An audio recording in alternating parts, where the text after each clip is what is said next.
Olá pessoal, no Amigovski de hoje, que é o podcast de Edmilson Migovski, aqui na TV Correio da Manhã, e também do nosso canal no YouTube, eu tenho a presença do Dr. Carlos Lobet.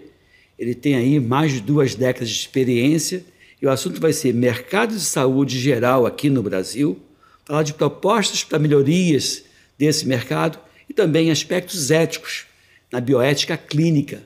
Vai ser bem legal, você não perde para esperar. Fique aqui, fique bem, fique com a gente.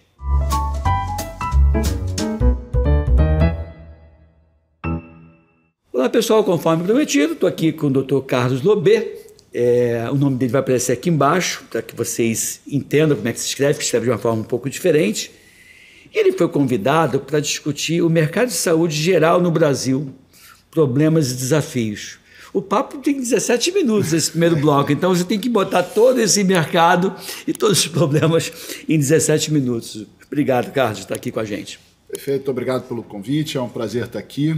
É muito desafiador o cenário de saúde e tem muita emoção quando a gente começa a debater sobre isso. Né? Então, primeiro vamos fazer algumas pontuações bem clássicas. Né? Nós temos mais ou menos 200 milhões de habitantes no Brasil. Sim, 200 milhões. Nós temos 50 milhões de usuários de plano de saúde. 150 milhões de pessoas que dependem exclusivamente do atendimento SUS. Isso, 25% e 75%, né? Aí a primeira pergunta que talvez possa nos fazer trazer uma reflexão é por que tem 50 milhões de pessoas no mercado de saúde suplementar? São 50 milhões de pessoas que, de alguma maneira, se sentiram frustradas diante as suas expectativas ou necessidades para ter apenas o atendimento do SUS. Sim. Porque se o Sistema Único de Saúde fosse capaz de nos dar um atendimento para atender a todas as nossas necessidades e expectativas, não tinha nem nascido a saúde suplementar. Claro. Então, a saúde suplementar, ela nasce por um hiato que é deixado pelo Sistema Único de Saúde, que é deixado pelo sistema público, apesar de pagarmos os nossos impostos. Sim. Então, seja para atender as nossas necessidades ou as nossas expectativas, surge um mercado onde você, no modelo de mutualismo, muitos pagam para que alguns usem quando precisam. Modelo clássico de mutualismo. Um ponto é que esses 50 milhões de usuários nós já estamos assim há quase 10 anos. Se você for olhar, em 2014 era mais ou menos esse universo de pessoas. E a população cresceu muito. Cresceu, então proporcionalmente diminuiu. Por que isso proporcionalmente não avançou?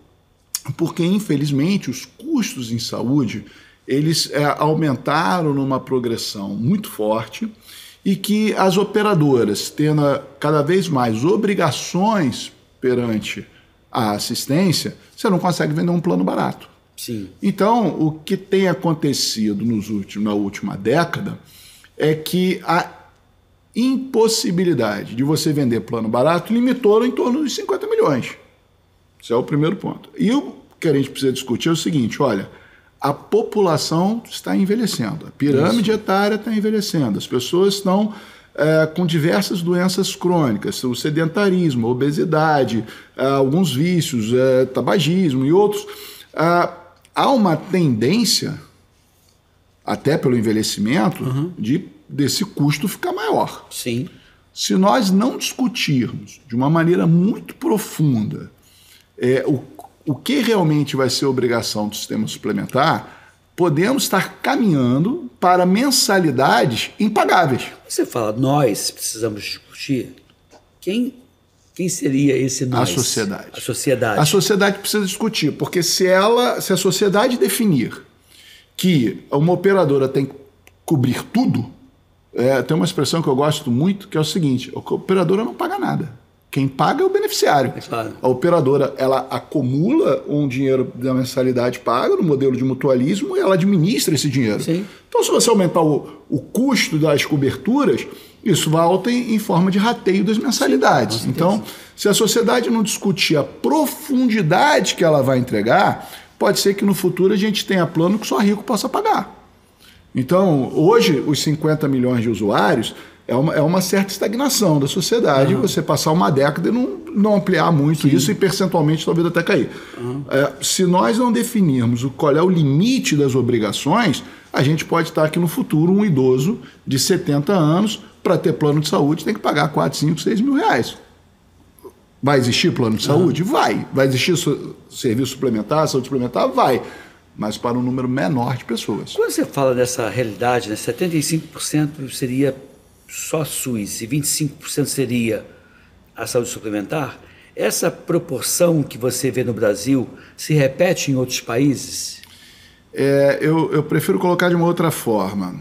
Em todos os principais países do mundo, o dinheiro que circula na saúde gira em torno de 8% a 10%, que é o PIB da saúde. Tá. Então, o que é o PIB? Né? O PIB é o quanto do dinheiro que circula em diversas atividades. Quando você olha o dinheiro que circula na saúde, circula de 8% a 10% nas grandes nações. Tá. No Brasil também. Então, percentualmente, o percentual do PIB, do dinheiro que circula na saúde, está muito legal comparado com os outros países. Aonde que está a diferença?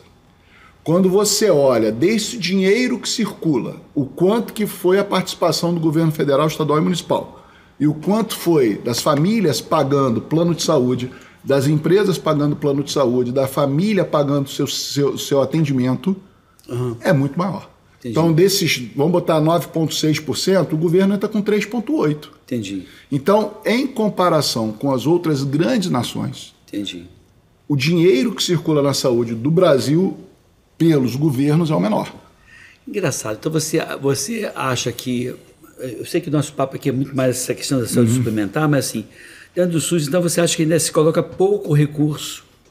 Porque, assim, eu sempre tive a percepção, aí é uma visão minha, Lobê, que o problema maior não é nem falta de recurso, é a falta de gestão desse recurso. Vamos... O que você acha? Se nós olharmos o nosso PIB, nós hoje circulamos entre as 10 maiores nações do mundo de PIB. Sim. PIB. Esse ano talvez a gente seja até o 8º colocado.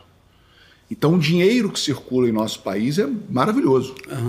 Nós estamos aí entre o 8º, 9º, 10º maior PIB do mundo. Quando nós olhamos a nossa população, nós somos a 5ª, 6ª maior população do mundo. Quando você divide o PIB pela população, a gente cai num conceito chamado PIB per capita. Sim. A gente sai da 8ª, 9ª, 10ª posição do dinheiro que circula no mundo para em torno de 100ª posição de quanto circula por pessoa. Aqui começa o maior problema do mercado de saúde, porque o dinheiro que circula por indivíduo em nosso país é, às vezes, 3, 4, 5, 6, 7 vezes menor por indivíduo que nos outros países. E a gente quer dar a mesma saúde. Eu quero botar o mesmo dispositivo cardíaco, eu quero colocar a mesma tecnologia, só que eu tenho que circula por indivíduo, às vezes 4, 5, 6 vezes menos. A conta não fecha. Então assim, o percentual de dinheiro que circula na saúde do nosso país é legal, é bom, em torno de 9,6%, mas a participação do governo nisso ela é inferior quando comparada com outras nações. Então, poderia existir maior investimento na saúde? Poderia, mas não é o principal problema. Então, um dos problemas seria a falta de investimento. Você falou, qual é o outro problema? Eu acho que o grande problema que nós temos são os desperdícios. Tem um artigo muito interessante de 2019 que ele classifica o desperdício na saúde em 6 áreas. Sim. Uma área, o que ele chama de domínio. Um dos domínios do desperdício é a falha do cuidado. O que é a falha do cuidado? É o nosso paciente que cai no CTI, é o nosso paciente que infecta o catéter no CTI, que faz uma infecção urinária, um paciente que faz uma pneumonia relacionada à ventilação, um paciente que opera o lado errado, ou seja, há uma falha. Então, o desperdício pela falha é gigantesco. O outro domínio do desperdício é a falha da coordenação do cuidado. É aquele nosso paciente que sai de alta de um hospital e não sai com atendimento agendado. Vamos pegar o exemplo de um paciente com ciência cardíaca. O paciente de ciência cardíaca reinterna muito, mas se ele sair daquela alta hospitalar com a consulta com seu cardiologista, com clínico ou com geriatra, que vai rever aquela prescrição dele, que vai orientar sobre a nutrição dele, sobre a quantidade de água que ele pode beber, sobre o controle do peso dele. Se ele sai com uma navegação desse cuidado, ele não reinterna tanto. Ou aquela coordenação do cuidado que pega aquele paciente que encontrou uma imagem no raio-x de tórax ou uma alteração do exame de mama e rapidamente ele entra no cuidado, esse paciente terá um benefício melhor de saúde e um custo menor. Então, há um grande desperdício. Os grandes artigos falam em torno de 30% na média de desperdício na saúde, que são principalmente pela falha do cuidado, que é o exemplo, cara que cai, que é a falha da coordenação do cuidado, e um terceiro desperdício é a utilização equivocada do recurso. É o excesso do cuidado, mas um cuidado que não tem pertinência. Exemplo, muitos CTIs no nosso país ou no mundo que repetem todo dia uma série de exames que não vão mudar absolutamente nada na conduta terapêutica. Então, esses 3 desperdícios, falha do cuidado, falha da coordenação do cuidado e o que a gente chama de overuse, o excesso de recursos alocados sem pertinência, são os grandes desperdícios. Então, que é o que você talvez tenha chamado como uma gestão inapropriada do recurso. É uma gestão inapropriada do recurso. A minha questão é até a má fé mesmo do gestor que desvia recurso. É uma área que tem que estar... isso tem que estar fora da mesa, isso não pode. Né? Isso outra questão também. Então, assim, e você então elencou, esses são os principais problemas e os desafios seriam... Combater esse desperdício. E como é que você propõe essa então, mas então só ainda dentro do cenário, quer dizer, esses 50 milhões de usuários, eles hoje estão em mais ou menos 600 operadoras. Tá? Um pouco mais de 600. Só para termos uma ideia, antes da regulamentação de 98, já existiram aproximadamente 3 mil operadoras. Então, o que a regulação da ANS trouxe de benefício? Ela depurou. Porque tinham operadoras que faziam contratos e, como não era regulamentado, você podia fazer um contrato, por exemplo, que o paciente só tivesse direito a 7 dias de CTI. Caramba. Aí, quando ele chegava no 8º dia, tinha que pagar. Então, os contratos não eram regulamentados. Então, quando há uma desproporção de forças, quando o mercado não é regulamentado, há uma simetria muito grande, a coisa fica muito complexa. Então, você tinha muita operadora que vendia algo que não entregava. Ou o paciente achava que estava comprando uma coisa e tinha aquela cláusula ali na letra minúscula que era muito complexa. Então, a regulamentação, ela trouxe uma depuração muito positiva. Muito positiva. Saímos de 3 mil operadoras e isso veio ano a ano, desde 98 para cá, diminuindo. E hoje nós temos em torno de 670 operadoras, mais ou menos. Então, isso foi um passo muito legal da regulamentação, porque agora as operadoras vão vender coisas semelhantes. Sim. Semelhantes. Então, o paciente consegue fazer comparação de preço por coisas que são semelhantes, e não que você só vai descobrir que são muito diferentes quando você for precisar. Então, o mercado hoje está em torno dessas 600 operadoras, 50 milhões de usuários, mas o mercado está, como todo mercado, isso não acontece só na saúde, ele está se concentrando. A gente diz que o mercado ele é maduro, que ele não está maduro, enquanto ele ainda está concentrando. Sim, né? Sim. Então, nós temos a maior operadora do nosso país, ela tem aproximadamente 8 milhões de vidas. Então, olha, você tem 50 milhões de usuários, a maior já tem 8 milhões. Aí depois a segunda, a terceira e a quarta a maior gira em torno de 4 milhões. Então você tem aí 12 com 8, 20. 20 em 4 operadoras. Então é isso, o mercado ele ainda vai se concentrar mais ainda. Eu defendo, eu gosto muito do canal, do ferramenta do LinkedIn, eu publico bastante lá no LinkedIn, eu sempre coloco lá o seguinte, eu creio que a operadora, ela vai, que o mercado de saúde vai concentrar em 80% vai estar em 10 grandes. Isso não é monopólio. Você ter 10 grandes não é monopólio. Não é monopólio. Né? Então eu creio muito que o mercado ele vai concentrar em 10 grandes operadoras e que essas 10 grandes operadoras serão donas, ou quase da maioria dos hospitais também. A gente tem hoje aproximadamente 2 mil hospitais privados. É o que está acontecendo hoje, já está migrando para isso aí, né? Mas ainda está muito longe, porque olha, veja, nós temos aproximadamente 6 mil hospitais em nosso país. Sim. Desses 6 mil hospitais... privados, você fala? Não, total. Público, privado e filantrópico. São mais ou menos 6 mil hospitais. Privados são quase 2 mil. Então, você tem quase 2 mil hospitais privados em nosso país. Se você dividir 10 grandes grupos, você vai falar assim, então cada grupo vai ter 200. Não tem nenhum grande grupo com 200 hospitais ainda. Então está muito longe da gente falar em monopólio. A gente fala muito das grandes redes, né? Por exemplo, a Rede D'Or, que é uma rede maravilhosa. Ah, monopólio? Claro que não. Peraí, existem 2 mil hospitais. Se ela não chegou nem a 100, como é que a gente vai? Então tem mais é que crescer mesmo. Tem muito que... Tem muita oportunidade ainda para essa concentração. Esse movimento de concentração desses planos em 10 grandes empresas, né, que seriam... Que é uma tendência. A tendência. Quem é que sai ganhando? Todos. Todo mundo sai ganhando. Todo mundo sai ganhando. Por quê? Dentro daquele desperdício, nós temos uma ausência completa de informações. Esse tem um problema sério. Isso é um problema muito sério. Então, quando você cria sistemas verdadeiros de saúde, aonde a operadora ela conhece o hospital com muita profundidade, com tanta profundidade que às vezes o hospital é dela. Ela conhece a clínica com tanta profundidade que a clínica é dela. Ela conhece o laboratório com tanta profundidade que é dela.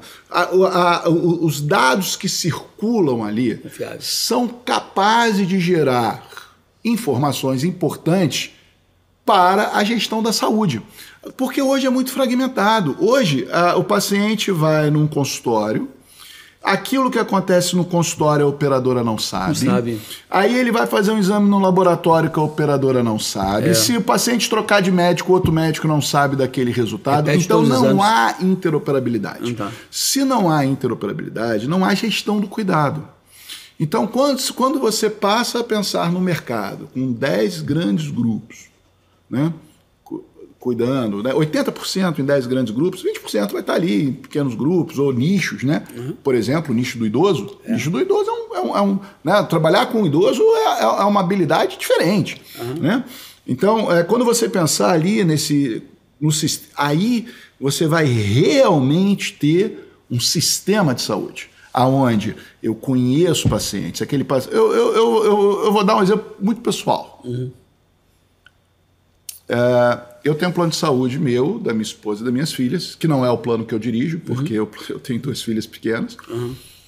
Então eu não estou minha família não está na Medicênio por causa disso. Eu tenho uma filha de 12 e uma de 8. Mas sem citar o nome da operadora que eu tenho, eu já tenho há muitos anos, eu nunca recebi uma ligação para falar assim, olha, sua mãe teve um problema de saúde. Olha, sua avó teve um problema de saúde. Olha, seu pai teve um problema de saúde. Olha, seu colesterol está alto. Olha, eu nunca recebi uma ligação para fazer gestão do meu cuidado. Eu já estou com 55 anos. Já tinha que estar cuidando de mim para que eu envelhecesse bem. Então, mas por quê? Porque ela não sabe. Porque a informação do que minha mãe e meu pai tiveram está na mesa do consultório do médico que eu frequento. O meu resultado do laboratório, ela nunca teve acesso. Então, essa ausência da interoperabilidade, isso gera um desperdício muito grande do cuidado. Então, quando você pergunta quem vai ganhar com isso, todos vão ganhar. Entendi. O paciente vai ganhar, o sistema vai ganhar, a redução do desperdício vai ganhar. E se a gente reduzir em 30% o desperdício, isso pode vir a significar mais acesso, porque você consegue vender plano melhor. Então, todos ganham com essa, não pode ter monopólio, mas todos ganham com uma concentração. Essa é a tua... A tendência que eu acredito. A tua percepção de futuro. Não pode ser mais desconectado como é hoje. Não pode ser mais desconectado como é hoje. Legal, aprendi muito com você nesse bloco, vou aprender com você nos outros blocos também. Está encerrando esse bloco aqui agora para continuar. Olha, dê o seu like, compartilhe esse vídeo, tá? Fique aqui, fique bem, fique com a gente. O intervalo é curtinho. Vai e volta.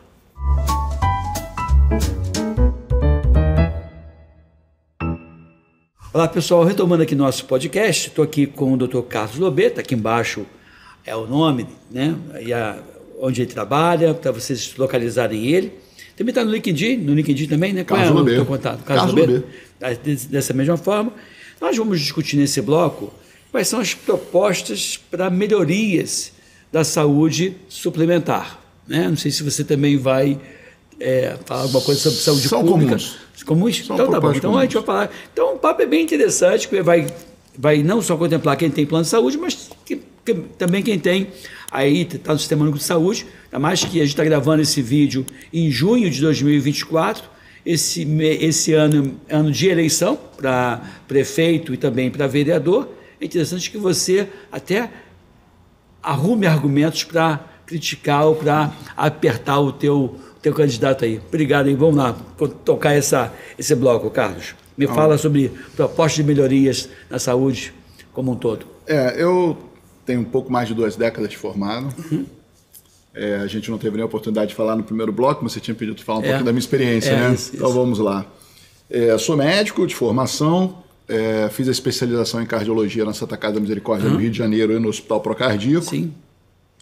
O Hospital Procardíaco, onde eu entrei como acadêmico, saí em 2022. Os momentos que eu me afastei lá só porque eu estava dirigindo alguma outra instituição. Fui diretor do Procardíaco também. E 20 anos dirigindo hospitais. Caramba. Então, dirigi aqui no Rio de Janeiro. E na clínica também, entendendo? Na clínica e dirigindo hospitais. Acumulando função.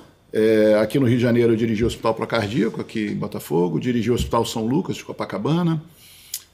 Dirigi 2 hospitais pediátricos, apesar de não ser pediatra. Em Brasília, fui diretor regional em Brasília, dirigi lá o Hospital Brasília, a Maternidade Brasília. Sim. E sempre dirigindo hospitais, até que em 2022 eu conheci os diretores, fundadores, presidente e vice-presidente da MedSenior, e recebi o convite, então, para fazer parte da implementação da MedSenior no Rio de Janeiro. E estou há 2 anos dirigindo a operadora aqui no Rio de Janeiro. Passei também pela faculdade, fui professor de faculdade.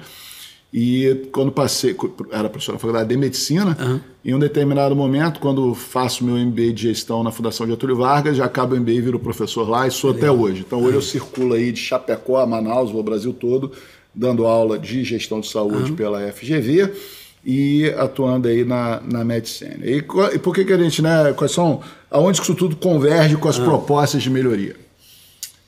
Porque há um hábito que a gente tem hoje de querer, e ouvindo aqui a gravação do podcast anterior, de que a população às vezes quer a solução num comprimido ou numa injeção. Não vai conseguir. Então, a primeira coisa que a gente precisa ter para a proposta de melhoria é educar a população. Assim, olha, não devemos achar que a solução da saúde está do lado de fora da nossa casa. Não está. Não está no governo, não está na INS, não está no Ministério da Saúde. Saúde começa em casa. Sim. Então, hoje, e atuando muito com idoso, a média de idade, a MedSenior trabalha com idade a partir de 44 anos, mas a nossa média de idade na MedSenior é de 72 anos. Caramba. Hoje, trabalhando com idoso, vendo esses idosos, né? Porque praticamente vim para cá vindo de hospital vendo paciente. Tem uma coisa impressionante que eu já estou absolutamente convencido, que envelhecer bem é ter músculo. Sim. Envelhecer bem é ter músculo. Sim. Não tem... O músculo hoje é o que vai dar autonomia ao idoso para que ele levante, que ele vá ao banheiro, para que ele... Então, hoje... Se você quer ter saúde, não tem fórmula, não tem comprimido, não tem injeção. É exercício físico para ganhar massa muscular e uma alimentação saudável. Qualquer coisa diferente disso é alguém querendo te vender uma solução fácil. Solução fácil não é perpétua. Solução fácil ela tem validade curta. Então, a solução do cenário de saúde, considerando que hoje nós temos já uma população idosa forte e que em 2060 nós teremos grande base, a pirâmide vai quase que inverter, a solução da saúde hoje é criarmos uma política de educação em saúde para que as pessoas façam uma alimentação saudável e exercício físico de verdade, ganhar músculo. Então, a primeira solução é essa. Seja, estabelecer os pilares da medicina do estilo de vida que se baseia. São 6, um deles é comer bem e outra atividade física. 6 pilares. Se você não tiver esses 2 pilares, não vai sustentar, nada vai sustentar. A partir disso, ok, então nós estamos educando a nossa população, ela está fazendo uma alimentação mais saudável, parando de comer calorias em excesso, comendo proteínas na quantidade necessária, que é totalmente subestimado. A gente pensa que come a proteína necessária, mas não come. A maioria da população não come a quantidade de proteína necessária, principalmente os idosos. Isso a inteligência artificial é muito legal. Eu estou usando um aplicativo, não vou fazer propaganda aqui, de inteligência artificial, que tudo que eu como eu fotografo. Eu mando para eles, toda hora, comi, pum, e ele me dá na hora a quantidade de caloria, de carboidrato, de proteína que eu comi. E eu achei isso fantástico, porque eu comecei a ver que eu comia menos proteína do que eu precisava. Do que eu imaginava. Então, eu fui no nutrólogo, o nutrólogo debateu comigo a quantidade que eu tenho que comer. Eu pratico atividade física, eu remo, eu pedalo, eu nado, eu jogo tênis, penso que jogo tênis. E eu com o nutrólogo, isso aqui. A vida inteira, os últimos anos, achava que eu comia proteína. Não, você não come a proteína necessária. A inteligência artificial mostrou isso. Olha só. Eu fotografando, ela mostrou, não come. Então, a partir do momento que a gente faça um processo educativo de alimentação e de exercício físico, agora vamos entrar nas prevenções das doenças. Tem que ter a linha de cuidado. Um paciente hipertenso, ele tem que estar numa linha de cuidado, ele tem que ter uma equipe multidisciplinar em cima dele, o paciente com insuficiência cardíaca, o paciente com aneoplasia. Então, a solução, ela é coordenação do cuidado, que vai desde a coordenação do cuidado lá nos hábitos do paciente, nos pilares que você estava comentando, a gestão do quadro clínico dele, fazendo coisas baseadas em evidência, não é fazer exame que não tenha pertinência. Claro. Então, a solução é simples demais. É fazer a gestão do cuidado. Carlos, assim, você foi professor de universidade, eu sou professor de universidade, eu vi o quanto, essa é a opinião minha, não estou querendo botar palavras na tua boca, eu vi o quanto a indústria farmacêutica influenciou e influencia os congressos, influenciou e influencia a formação acadêmica, influenciou e influencia a prescrição, porque ela está lá no teu consultório, o propagandista vai lá, são profissionais formidáveis, fantásticos, que levam novidade para você. Não estou discutindo o papel dessas pessoas. Mas quando a gente está trabalhando aqui, dormir bem, ou comer bem, ou atividade física, são coisas que não vendem medicamento e que Harvard compilou isso em 2004, estou falando 20 anos, você era recém-formado e Harvard já falava isso, e a gente não vê as pessoas falando isso. Né? Eu não acho que isso não está numa posição que está, porque os governos não levam isso com seriedade, na minha opinião. E as faculdades não ajudam o aluno nessa formação.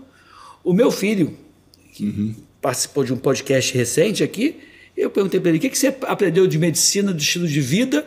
Na faculdade, nada. E não aprende, porque não é glamouroso falar da prevenção, como você hoje trabalha.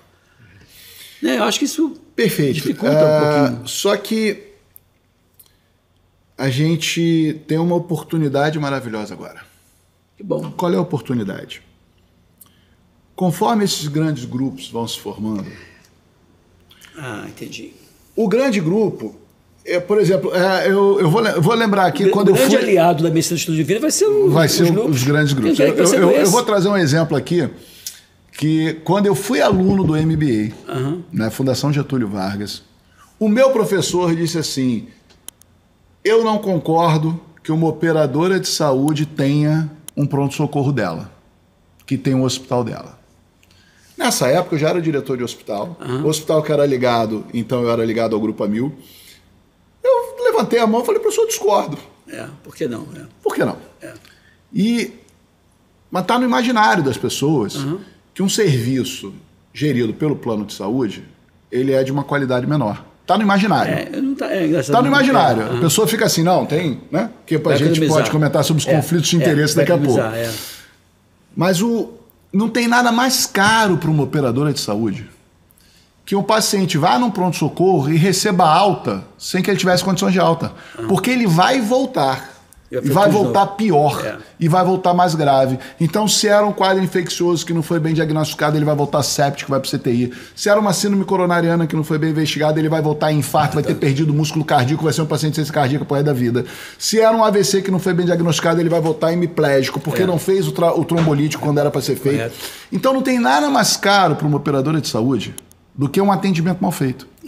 Dentro desse conceito, não há nada mais... Fora a questão humanitária, os processos, né? Eu estou trazendo só a lógica da gestão. E aí, dentro disso, não há nada mais caro para uma operadora de saúde que um paciente que não faça o cuidado como tem que ser. Sim. Que é exercício físico, alimentação correta, cuidar da saúde mental, cuidar do bem-estar físico, mental, espiritual, social.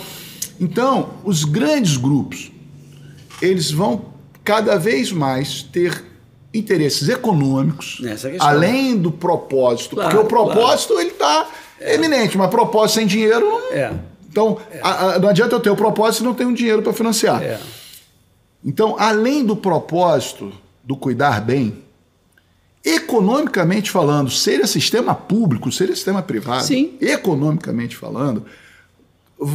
está começando a despertar a consciência que a melhor coisa que existe é que o nosso paciente, seja do sistema único, seja do sistema privado, seja do lado do hospital militar, não importa, que este paciente não tem nada melhor pelo propósito, economicamente falando, que ele faça a prevenção primária verdadeira, aonde ele faça dos pilares que você comentou, e, obviamente, que ele entre numa linha de cuidado para aquele problema que ele tenha. Se o problema é obesidade, se o problema é hipertensão, se o problema é dislipidemia, que ele entre numa linha de cuidado que realmente cuide dele. Você comentou da Rede DOR, que hoje tem uma faculdade, né? Você está fazendo faculdade de medicina? Eu acho que ainda não. Eu acho que hoje ela tem programas de residência. Que é em complemento ao que você tinha perguntado. Por exemplo, nós também na Med Senior estamos botando agora a nossa residência médica em geriatria. Que aí você ajuda... Você ajuda na formação. Na formação desse formação, exatamente. E aí você tá... Então, eu acho... Agora eu vejo luz no fim do túnel, que existe um grande grupo econômico com interesse em promover saúde de fato. É isso. Né? Que seria o papel do Ministério da Saúde, da Secretaria de Saúde, municipal, estadual, e aí vem um plano de saúde fazendo esse papel para complementar, que eu acho bem interessante, e aí eu vejo, só que vai enfrentar desafios, que é da crítica de algumas formações, vai caminhar todo dia não tem pesquisa, não tem duplo cego, ninguém vai deixar... Vamos falar sobre isso. A evidência científica hoje... Não há nada com mais evidência científica do que uma boa alimentação e o exercício físico. Que aí é histórico isso, né? Mas aí as pessoas vão criar casos e substituir, de repente, a atividade física por um medicamento, tentar fazer isso. E eu acho que tem que fugir dessa questão. Você colocou a questão da indústria, eu não acho que a indústria seja vilã, como operadora de saúde não é vilã. Sim.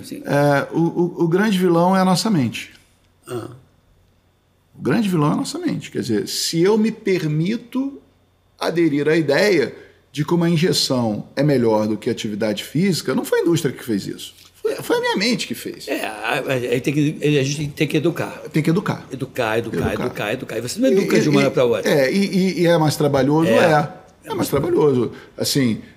cada um tem a sua dificuldade, né? Suas dificuldades sociais, sua dificuldade prática de atividade física, mas nós fazemos escolhas todo dia, e toda escolha tem uma consequência. Então, se eu escolho ser sedentário, se eu escolho ser um cara de 50 anos, que eu não vou cuidar do meu músculo, entenda que aos 70 eu vou estar numa cadeira de roda. Pois eu boto em prática aquelas coisas que eu defendo, que eu discurso aqui.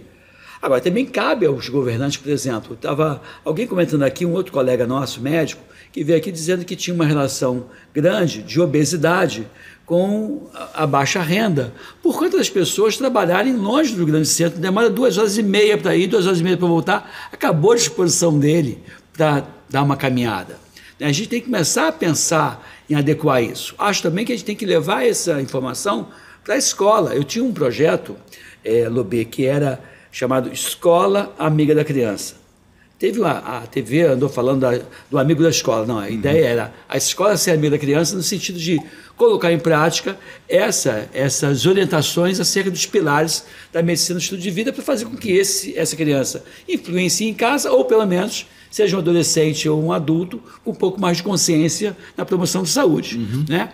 Então, a gente tem que ser uma política de saúde, uma política de educação nesse sentido. Né? Toda a educação começa em casa, para os nossos filhos, é difícil. Né? E, sem dúvida nenhuma, o nosso país, por ter um PIB per capita 100º do mundo, é muito difícil que a gente consiga que essa pessoa esteja inserida num ambiente social agradável, onde ela tem um bom local para fazer atividade física, determinados lugares que você mora, você é privilegiado. Sim. Você vai poder caminhar na beira da praia, claro. Você pode caminhar na lagoa, você pode caminhar num lugar seguro sem ser assaltado, ou pelo menos... né? Hoje, esse negócio de caminhar sem ser assaltado, hoje nenhum lugar tá muito assim, né? Mas tem uns lugares de mais, um lugar de menos, em algum lugar você ainda consegue ir, né? Eu faço minhas atividades e, por exemplo, ir à praia, eu vou sem nada, eu tiro a aliança, deixo o celular em casa, eu vou com R$50 em nota trocada para pagar o mate, pagar o queijo coalho e acabou. Assim, hoje você não tem a segurança pública, ela nos adoece. Ela nos adoece, né? Então tem lugares mais ou menos privilegiados, como você falou, tem pessoas que têm que ficar horas no trânsito. As dificuldades existem, mas você vê muitas pessoas que têm as suas dificuldades, mas têm a cabeça mais forte. Isso. E ainda assim, eu vou trazer o exemplo do rapaz que no prédio, que um dos prédios que a Med Senior tem ambulatório, tem os consultórios, embaixo tem uma cantina. Sim. O rapaz, ele deve ter uns 30 e poucos anos, ele vem todo dia de bicicleta para Botafogo, da Baixada Fluminense. Caramba. Ele vem de bicicleta todo dia, mais de 50 quilômetros. Eu acho até perigoso o que ele faz, eu não faria, porque ele vem pela rua. Assim, como é que uma Avenida Brasil, uma linha amarela, uma linha vermelha, até hoje não tem uma pista para que o cara possa fazer uma bicicleta, para o cara venha trabalhar de bicicleta. Porque falar, a gente tem um cara para trabalhar na bicicleta, ótimo. O cara da Zona Sul, que trabalha na Zona Sul, ele tem uma ciclovia. Mas e o cara que mora mais para uma baixada na Zona Norte, ele tem uma bicicleta para poder ir trabalhar? Ele tem uma ciclovia para poder ir trabalhar? Então, eu acho que aí sim o Estado tem um papel muito importante. Nós tínhamos que ter, né, seria lindo ter a possibilidade de qualquer lugar que o cara consiga pedalar 40, 50 quilômetros, que é fácil demais. Pedalar 40, 50 quilômetros é fácil demais. Olha que lindo seria se qualquer lugar o cara trabalhar e pudesse ir em segurança de bicicleta. Mas isso não é uma realidade. Essa é uma realidade que, infelizmente, os governos fizeram para a Zona Sul do Rio de Janeiro. Na Tijuca você tem também algumas ciclovias, né? Mas quando você sai, talvez, da Zona Sul, da Tijuca, talvez os grandes centros dos maiores bairros não tem. Então hoje o cara vem lá. Você que está assistindo a gente, você assiste a gente de todo lugar do Brasil, me comenta aqui se você tem na tua cidade ciclovia, qual o tamanho mais ou menos, de qual cidade você está assistindo a gente. Eu queria conhecer um pouquinho mais sobre a realidade das ciclovias fora do Rio de Janeiro. Se você consegue trabalhar de bicicleta. Se quisesse, se você poderia de forma segura. É isso aí. Gente, está acabando esse bloco, né, para a gente poder encerrar daqui a pouquinho o nosso podcast. Mas espero que você esteja gostando. Dê o seu like, divulga esse vídeo, porque leva conhecimento e é bom ter um pouco mais de conhecimento de saúde. Fica aqui, fique bem, fique com a gente. Intervalo é rapidinho, vai e volta.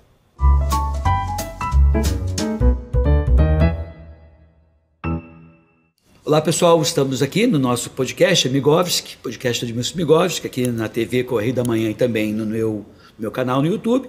Estou com o Dr. Carlos Lobé, ele é médico, ele é cardiologista, é gestor, né? Trabalha, professor também da FGV, e a gente vai discutir nesse bloco os aspectos éticos da bioética clínica, e você vai ter um congresso em julho de 2024 em Salvador, né? Eu queria que você falasse um pouquinho sobre o congresso também. Nós tivemos agora, tivemos recentemente aqui no Rio de Janeiro, um congresso de bioética médica do Rio de Janeiro, e vai ter agora em Salvador o Congresso Brasileiro.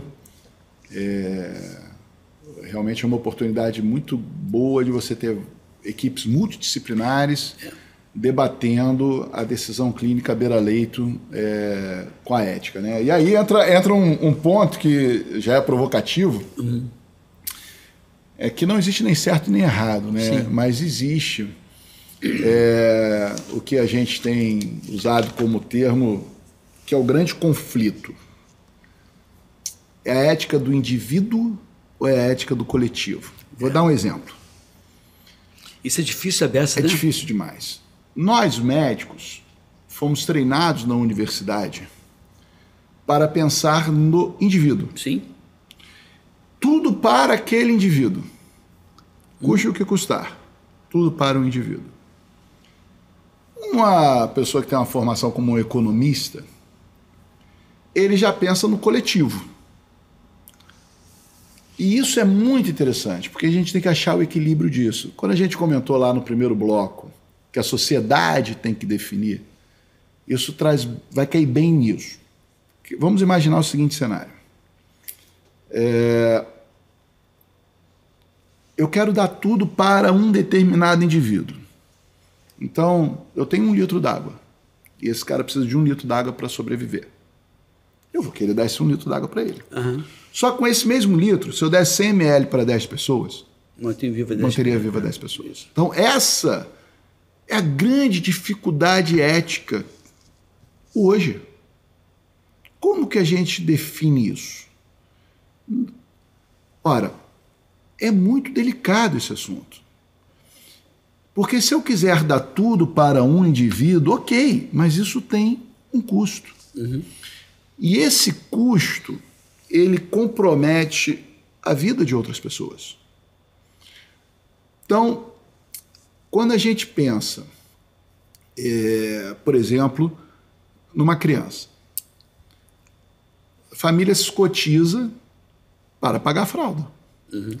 A família se cotiza para pagar o cuidador que vai ficar com aquela criança quando a mãe e o pai saem para trabalhar.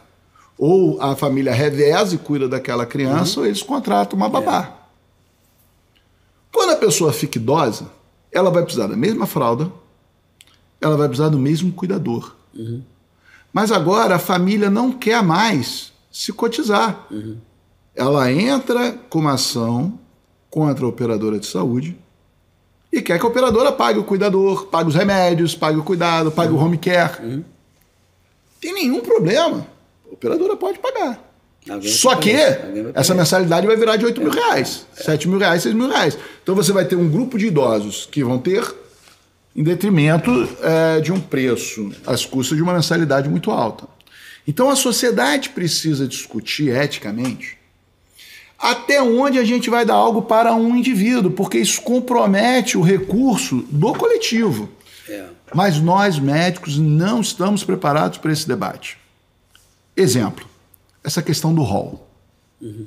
O rol ele é taxativo ou exemplificativo? Nós tivemos uma lei recente, né, colocando que o rol é apenas um exemplificativo, não é taxativo. Vou traduzir de outra maneira. Explica porque como é. Então, vou traduzir isso. Até explicar para as pessoas que estão vendo o que é o rol. Vamos lá. Tá? Porque a lista lá quando existiu a regulamentação em 1998, com o surgimento da ANS, aonde ela colocou assim, olha, cada plano não pode dizer o que vai dar. Você não pode ter um plano querendo dar 7 dias de CTI, o outro dizendo que vai dar 15. Nós vamos regulamentar o que você tem que dar. Neste momento da regulamentação, surgiu o rol. Olha, que são as coisas que são listadas entre procedimentos que são obrigatórios. Sim. É uma lista do que é obrigatório. Aí tem um cara que faz o cálculo atuarial para poder ver, então tá, por quanto que eu vou vender o plano de saúde? Eu vou trazer, por exemplo, do carro, que fica muito fácil. Eu vou fazer seguro de carro e vou estabelecer o seguinte, olha, o seguro é para Fusca. O que eu sou obrigado a dar se o cara bater com o carro? Um Fusca. Então, qual é o preço da mensalidade? Eu vou ver quantos Fuscas se acidentam por ano. E você calcula a mensalidade, isso é o cálculo atuarial. Você calcula a mensalidade baseado na lista do que eu tenho que dar. Fusca tem ar-condicionado? Não. Fusca tem vidro elétrico? Não. Tô pegando Fusca antigo, né? Então tá aqui. Como tem esses componentes do Fusca, eu consigo vender o seguro do Fusca a R$100. Ora, quando veio a regulamentação, falou o seguinte, não, puxa, olha, todos têm que ter ar-condicionado. Ó, todos têm que ter vida elétrica. Não pode ser o carro funcionar só 7 dias por semana, tem que funcionar os 365 dias do ano. Quando veio a lista das obrigações, o colega do cálculo atorial fala, ok, se agora eu tenho que dar um carro com ar-condicionado, com vida elétrica, com toca-fita, o carro tem que funcionar 365 dias ano, os carros PFA eu dou um carro acessório, o custo da mensalidade agora é Y. Ó, traduz toca-fita, ninguém mais sabe o que é isso. E aí, esse cálculo atuarial, ele determina o valor da mensalidade. O que aconteceu? Eu recebi uma carta. Mamãe, a senhora quer ter o plano... Isso em 1998. A senhora quer ter o plano regulamentado ou quer ficar no antigo? Não, quero ir para o plano regulamentado. Está aqui sua nova mensalidade. Então, todo mundo que foi para o plano regulamentado pagou uma mensalidade maior para ter direito a mais coisas. Por quê? Para respeitar o cálculo daquele custo. Então, quando você fala de rol taxativo, o que você está dizendo? Que a operadora só é obrigada a cobrir aquilo que estava naquela lista. Sim. E ponto. Quando você fala que o rol é exemplificativo, fala assim, não, isso é só um exemplo das coisas que vai cobrir. Aí cabe a argumentação. Aí cabe a argumentação. Então, é mais ou menos o seguinte, eu vou numa agência de viagem comprar uma passagem de avião. Olho lá, posso comprar passagem para São Paulo, para Bahia, para Natal, para Miami. Compro para São Paulo. Como foi calculado o valor da minha passagem? Quantidade de combustível que vai usar, hora de voo, foi feito um cálculo para aquela mensagem. Aí eu chego no guichê, o senhor pode embarcar para São Paulo, é aquela ali, o senhor se dirige ao portão 7. Não. Eu quero ir para Miami, é o portão 17. Não, o senhor comprou a passagem por 7. Não, isso era um exemplo para onde eu podia ir. Não era taxativo, era exemplificativo. Aí você quebrou o cálculo. Então hoje a sociedade tem que definir. Se a sociedade definir que é para cobrir tudo, que a ética é não importa, cubra tudo, se tiver que pagar fralda em casa, cubra, se tiver que pagar home care, cubra, se tiver que pagar o cuidador, cubra. Se é para pagar tudo, não tem nenhum problema. O cara que faz o cálculo, específico, matemático lá que sabe fazer o cálculo, ele vai ver a frequência da utilização daqueles recursos, aquela densidade, o custo vai dizer, ok, a mensalidade é essa. Então o problema ético hoje que nós enfrentamos é a sociedade tem que definir, porque se ela definir que é tudo, entenda que isso vai refletir na mensalidade, que vai refletir no acesso. No sistema público é a mesma coisa. Se eu definir que eu vou dar tudo para alguns, você vai ter pessoas que não vão ter nada. Pois é uma discussão profunda. Agora você está vendo que algumas indústrias vêm investindo na triagem neonatal para detectar aquele caso, por exemplo... super raro. Que, com medicamentos super caros. Em torno de, a AME, por exemplo, custa uma média de 7 milhões de reais o tratamento. 7 milhões de reais. Que no Rio de Janeiro tem cerca de 20 casos desse por ano. Então você vai gastar aí alguma coisa, tipo 140 milhões ou 200 milhões de reais com 20 crianças, né? E que, na verdade, deixa de contemplar outros programas de saúde pública, né? O que enfraquece um pouco esse argumento sobre a ótica pública é porque o público a gente vê muito desperdício. Essa também, concordo com você. Então, assim, concordo com você. Por exemplo, eu não consigo entrar na minha mente um discurso caloroso para algumas coisas, enquanto a gente ainda tem uma quantidade de crianças que não tem acesso à água potável. Concordo com você. Enquanto você ainda não tem crianças com o saneamento básico. Enquanto essas crianças não estão numa escola o dia inteiro, de qualidade. Como foi o belíssimo projeto lá atrás do CIEP, que era botar a criança o dia inteiro na escola, tendo qualidade, tendo merenda, tendo atividade física. Então, eu considero que há uma turvação dos valores da nossa sociedade. Porque não acho que a gente não deva não discutir o medicamento caro, tem que discutir, mas cadê o discurso caloroso do saneamento básico, da água potável e das crianças com merenda na escola, em vez de estar vulnerável aos marginais, aos traficantes sendo usadas na rua para cometer delitos porque são menores. Então, no sistema de saúde pública pública, isso me incomoda muito, que é a ausência de uma política pública para definir prioridades com seriedade. Isso. Eu acho que, sobre ótica, considerando que nós temos o 10º maior PIB do mundo, eu acho que talvez realmente, como ótica de saúde pública, talvez exista o dinheiro para cobrir isso. Sim. Eu acredito que exista. Mas eu acho que a gente tem que fazer esse discurso tão caloroso quanto o da coisa. Assim, uma vez eu estava assim, depois que as pessoas resolvessem o problema da corrupção e tudo mais, eu até acho que vale a pena sobrar. Eu acho até que vai sobrar dinheiro. Mas assim, agora... que não dá para esperar, né? Infelizmente essas crianças não conseguem esperar. Não dá para esperar. Agora, no sistema privado, essa discussão ela é muito imediata. Por quê? Porque se eu der hoje isso aqui para essa criança, amanhã eu tenho que aumentar a mensalidade. Se eu der hoje isso aqui para o idoso, amanhã eu tenho que aumentar a mensalidade. Então, o que vai acontecer se nós não discutirmos o que é a obrigação do governo e o que é a obrigação da operadora? Se a gente quiser transferir tudo para a operadora vai deixar de ter 50 milhões de vidas, vai ter 40, depois vai ter 30, vai ter 20, e em vez de você ter 150 milhões de brasileiros precisando do SUS, você vai ter 200 milhões precisando do SUS. Então, essa discussão no sistema privado, assim, indiscutivelmente, eu acho que a gente tem que dar o cuidado para todas as crianças, dependendo da saúde, da doença que ela tenha e do custo desse tratamento. Só que isso para mim, isso está dentro da Constituição como obrigação do Estado. Se a gente trouxer essa obrigação para a medicina privada, tem o risco da gente estar diminuindo o acesso. Mas é uma opção que a sociedade tem que fazer. Digo para você, se você botar 50 milhões que estão no plano da saúde suplementar e botar no SUS, embora o SUS seja Sistema Único de Saúde e, em tese, equânime, essas pessoas são pessoas que têm maior capacidade de influenciar, são mais diferenciados e até vão judicializar a medicina e vai furar o CIGEG. Está acontecendo no público e no privado. Vai furar o CIGEG. No público e no privado. Então, assim, a pessoa que está no público hoje assim, eu não tenho plano de saúde que quero mais que ninguém tenha também, não é uma boa, não. Vai ser ruim para todo mundo. A pergunta é se uma criança humilde, de uma cidade humilde, de um estado muito humilde, com uma doença rara, se ela está tendo acesso ao mesmo advogado para lutar por esse medicamento caro que a criança que mora aqui em Rio, São Paulo, está tendo. Então, eu acho sim que todas as crianças com doenças graves precisam receber o tratamento. Sim. Isso é constitucional. Sim. Ponto. Mas eu acho que a gente precisa discutir se isso vai ser uma obrigação do Estado, que é rico. O Estado é rico, nós somos o 8º maior PIB do mundo. Se isso é uma obrigação do Estado ou se nós vamos transferir isso para a medicina suplementar. Se nós formos transferir essa responsabilidade para o plano de saúde, entenda que a mensalidade vai ser mais cara. Não tem como segurar.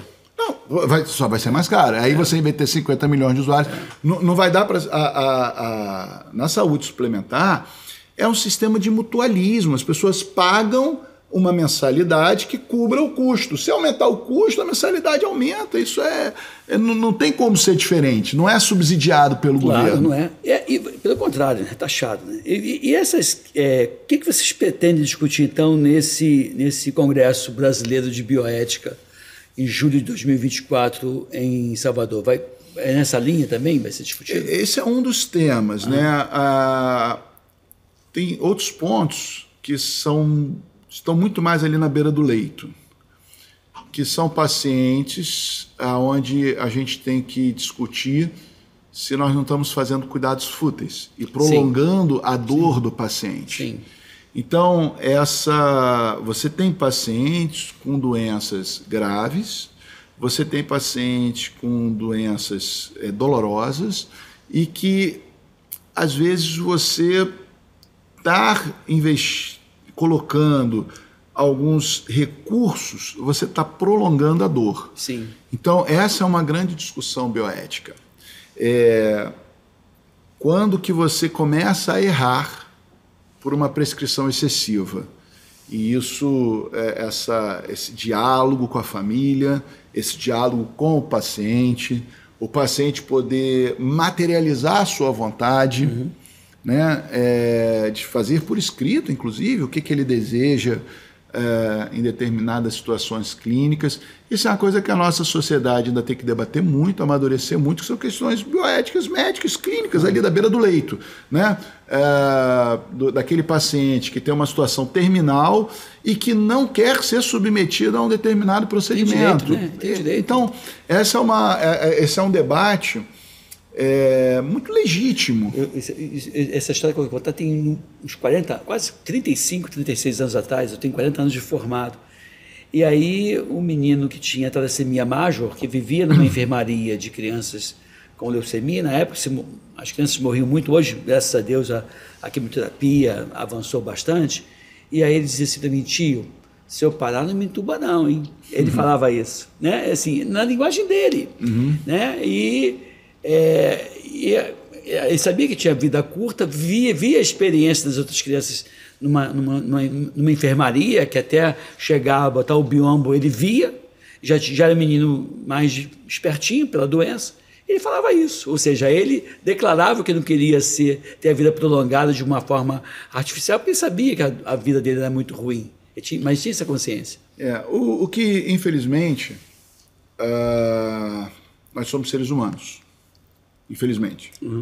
Por quê? Porque como ser humano, nós temos maravilhosas virtudes, mas também nós somos repletos de imperfeições. E quando nós estamos diante de conflitos de interesses, as nossas imperfeições ficam afloradas. É verdade. Então, a gente precisa, como sociedade, tentar melhorar as nossas virtudes e amenizar as nossas imperfeições. E comitês éticos ajudam isso. Você tem o comitê, você tem um conflito de interesse, por exemplo. Você tem um conflito de interesse para querer prescrever tal remédio. Você tem um conflito de interesse para prescrever tal tratamento. Esse modelo de remuneração hoje da medicina, que é um modelo que a gente chama pagamento por serviço, onde o cirurgião ganha por cirurgia, onde o médico ganha por consulta, isso já é um conflito de interesse. Então, se você tem uma pessoa ética, isso não vai fazer diferença nenhuma. O cara só vai prescrever aquilo, mas os seres humanos são imperfeitos. Tivemos casos de imperfeição em todas as profissões. Nós temos advogado imperfeito, médico imperfeito, engenheiro imperfeito, político imperfeito. E tem mesmo momentos imperfeitos, porque às vezes a pessoa recupera, melhora. Né? Então, dentro dos conflitos de interesses, quando você tem um grupo olhando o que está acontecendo, participando da decisão de forma coletiva, você ameniza os conflitos de interesse. Que é essa questão que é a questão bioética clínica, quando você reúne, você tem comitês éticos, você tem debates de caso aonde você ameniza o interesse. Vou trazer um exemplo aqui muito simples do dia a dia, que não é bioético, mas só para trazer o exemplo, né? Em um determinado hospital que eu dirigi, nós tínhamos às sextas-feiras uma reunião clínica para decidir se o paciente ele se beneficiava mais de uma cirurgia cardíaca ou de uma angioplastia. Quando você faz essa decisão coletiva, se você mandar o paciente para o consultório do cirurgião, ele vai falar, prefiro abrir o peito. Você vai mandar para o cara de hemodinâmica, ele vai falar, prefiro fazer. Quando você traz isso para uma reunião multidisciplinar, onde você agrega vários conhecimentos e usa a prática médica baseada em evidência, aí você tem um cirurgião falando, é melhor que esse cara faça angioplastia. Ou você tem o cara da angioplastia falando, não, esse caso é cirúrgico.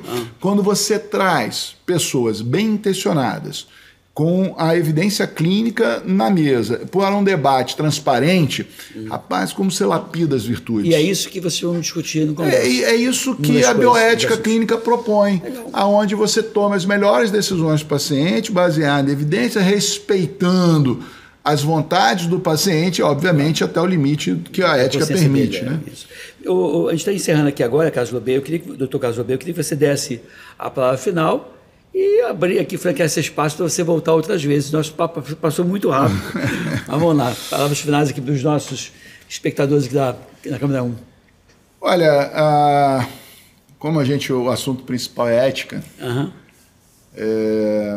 que a gente tenha muito cuidado nas nossas escolhas, né, que a gente possa ser iluminado, e cada um dentro da sua religião e dentro da sua fé, para fazer as escolhas sempre respeitando o máximo possível os indivíduos. A questão ética, a gente entende dos interesses individuais, a gente entende quando é meu familiar, quando é meu parente, mas que todos nós tenhamos bastante luz para que a gente possa fazer as melhores decisões possíveis. É o meu desejo. É isso aí. Então, essa caneca é sua, vou te dar muito obrigado. Quando você tomar um chá na sua casa, lembra daqui do nosso podcast. Espero que vocês tenham gostado. Compartilhe, por favor, esse vídeo. Se inscreva no nosso canal. Siga lá as redes do Dr. Carlos Lobé. É muito importante, né? Que são informações como essa. Serve sim para minimizar dor, sofrimento, sequelas, internações e mortes. Fique aqui, fique bem. Fique com a gente. Até um outro encontro com vocês. Prazer. Tchau.